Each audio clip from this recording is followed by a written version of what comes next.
it do, everybody? It's your boy King Crowder back again with an untold gem. We may have heard of this gentleman before, but today we will take a deep dive into his legacy. We will be talking about the great George Washington Carver. Born in 1864 in Diamond, Missouri, Midwest, Mr. Carver is better known as an agricultural chemist, experimenter, innovator, and those who change how we plant and grow crops in the United States. He is a change agent who revolutionized commercial agriculture. What people most likely know about George Washington Carver is he invented the peanut butter. That is his lowest achievement that he accomplished in his life. He achieved the peanut butter and how to make it. What most people do not realize is that this gentleman was born into slavery, born from a slave woman and an enslaved family. He was one of the foundation rock members of the university known as Tuskegee University in Alabama. During his upbringing, his family was raided and his body and his family had many trials and tribulation. He was around when slavery was abolished and he got his freedom. Most people do not know that he kept his keen interest while he was an enslaved little boy on plants and animals. Most people do not know that because he was a young boy growing up on the farm where he lived at, his enslavers castrated him as a young boy. That is why when you hear most of him speaking, his voice does not sound as masculine or as strong as it once was. He was touched. He was emasculated as a child. Historical knowledge. He was also self-taught from his families in a variety of ways how to educate himself. During his late 20s, he began taking his high school education in Minneapolis, Kansas, as he was still pursuing his dreams as a farmhand. You must understand that Mr. Carver, the great George Washington Carver, worked as a hotel clerk, household worker, hotel cook, laundryman, farm laborer, and homesteading person.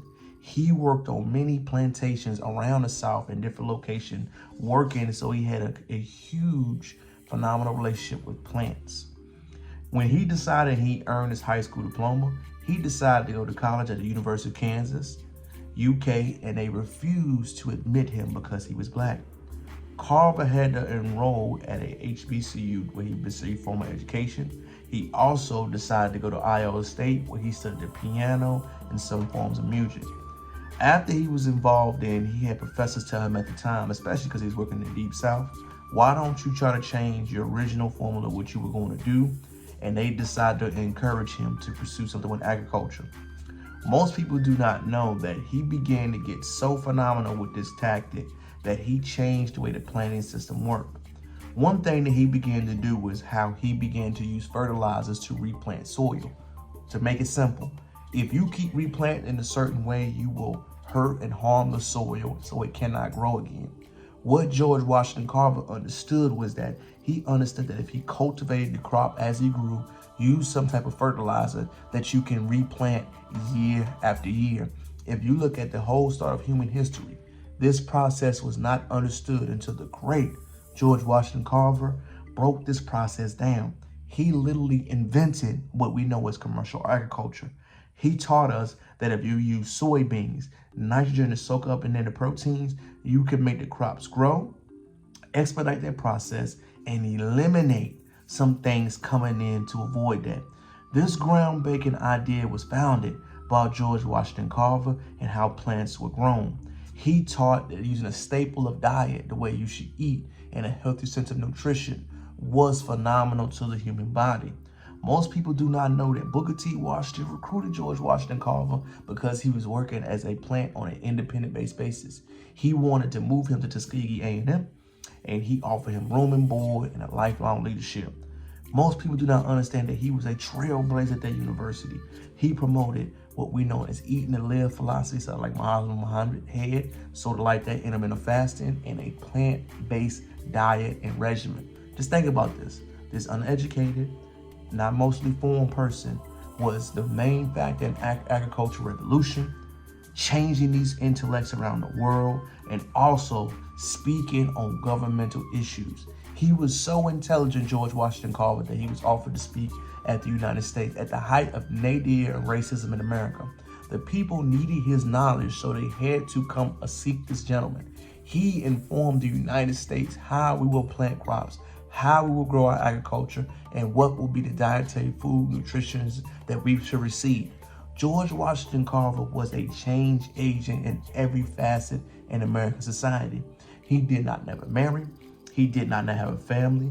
He spent time dedicated to plants, breaking down how we grow in them, our relationship and how we live with them, and how the next generation will grow. He spurred a new growing of flowers. And every way that we see must be thanked to this brilliant gentleman known as George Washington Carver. He revolutionized commercial farming. He revolutionized the agriculture industry. He revolutionized our diets. He revolutionized how we eat and our relationship with plants. All of the credit must go to him.